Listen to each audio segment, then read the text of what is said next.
Today we're going to go into 3 weird things that happen on keto and carnivore diets when it comes to your electrolytes. And they're super important. You need to know them because you can risk the health of your heart. So.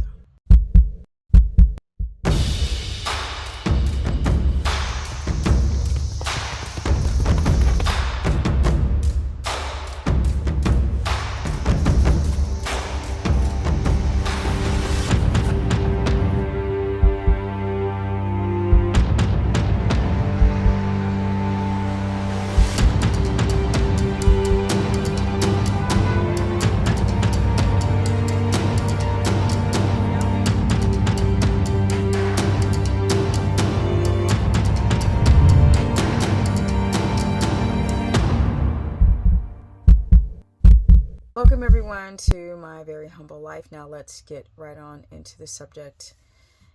We're talking chronic dehydration on ketogenic, carnivore diets, snake diets, fasting, OMAD, and even people who do the standard American diet. But when you drop out your carbs, the propensity for chronic dehydration is real. I know this because I've been doing keto for 17 years. This is the number one problem that I experience and everybody else. Unfortunately, a lot of the gurus are not tied into this. Why they don't talk about this more? I don't know, maybe they feel that their brand is going to be rejected if they tell the truth, or if they expose the truth, or do they just not know that when you eat carbs, which is a carbon molecule, simplified, bound to hydrogen or water, your cells are able to hold on to water with minerals than when you drop out the carbs, right? Because there's nothing carbon molecule bound to water, and your cells are able to hold on to water. When you drop out your carbs, you're dumping a lot of fluid and minerals via the kidneys. And it's not like once or twice when you first drop your carbs out. It's all the time. It's like a faucet that drips, drips, drips, drips, and you're going to pee more than you do normally. And a lot of people just don't count how many times they urinate in a day. This is very important to count. Look how much you're urinating. A lot of people don't know how to balance their sodium, potassium, magnesium.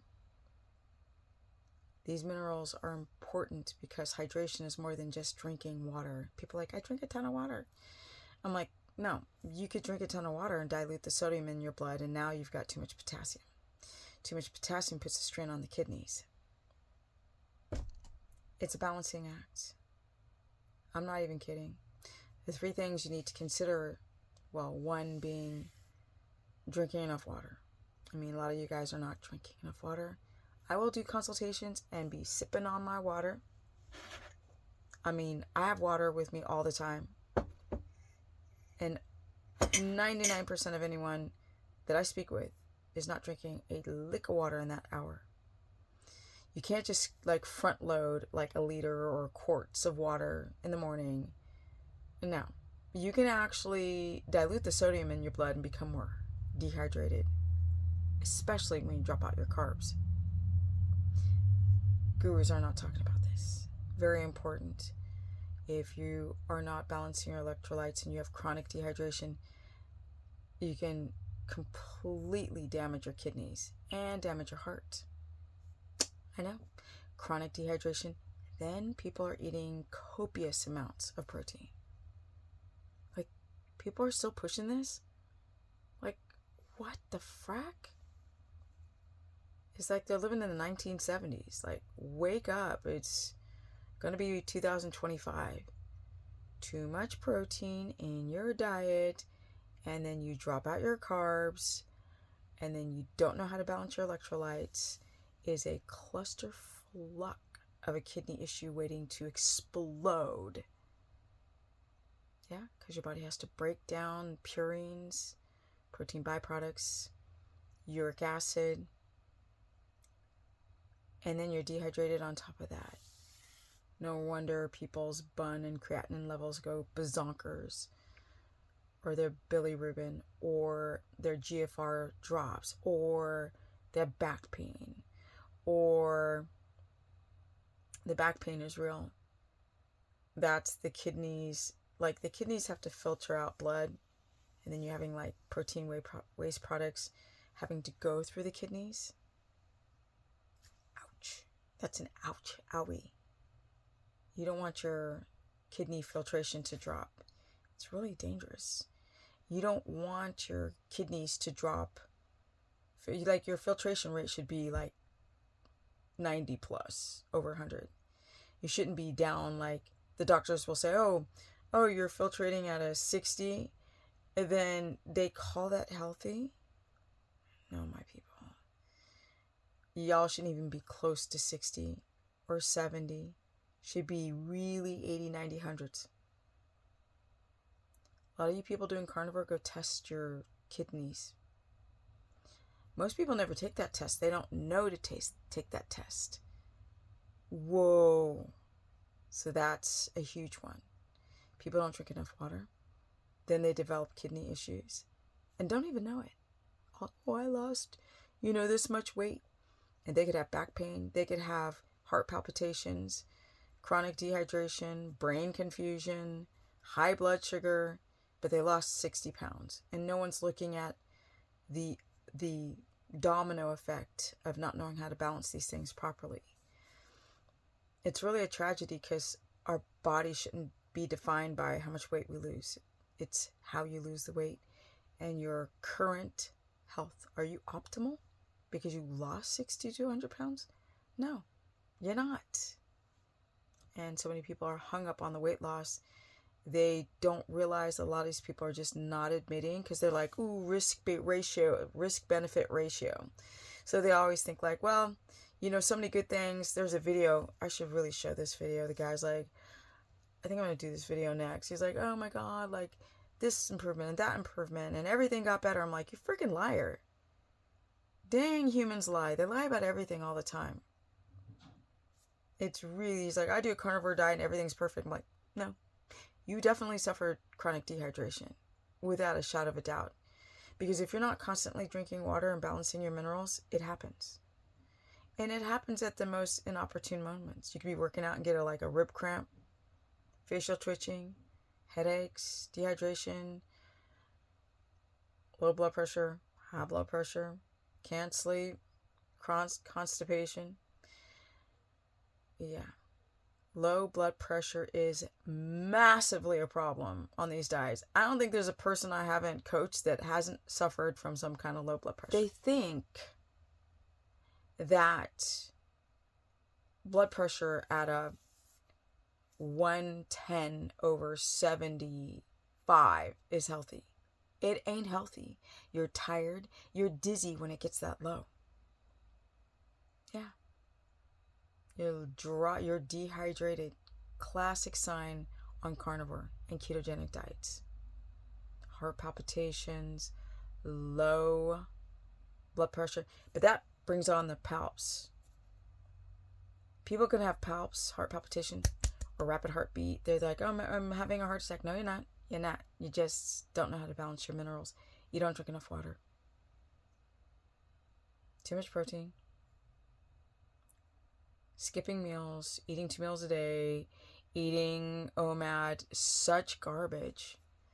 Don't even get me started on the fungus fasting, intermittent fasting of lies. And it just never ends.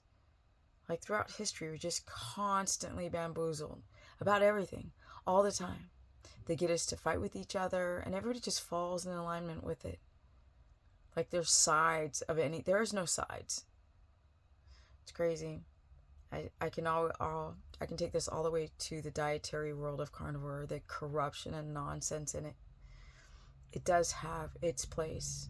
It can be really good for people who are having extreme mast cell activation, like the interstitial cystitis, all kind of weird stuff from heavy mast cell of not being able to clear out histamine.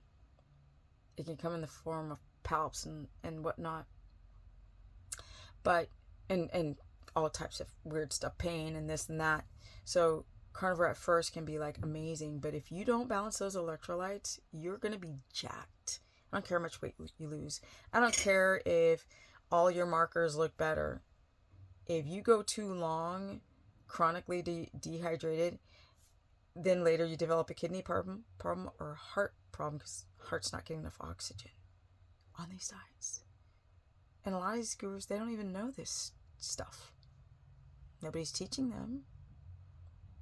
I've worked with too many clients to see, and I know what to look for, and I know what questions to ask in my consultation. And if you don't work with people because you overcharge, or you just don't work with people because you're reading some stupid study, then you don't really know what's going on. But I know what's going on. All these diets have their place. I'm not saying don't do carnivore. I'm saying don't do it forever.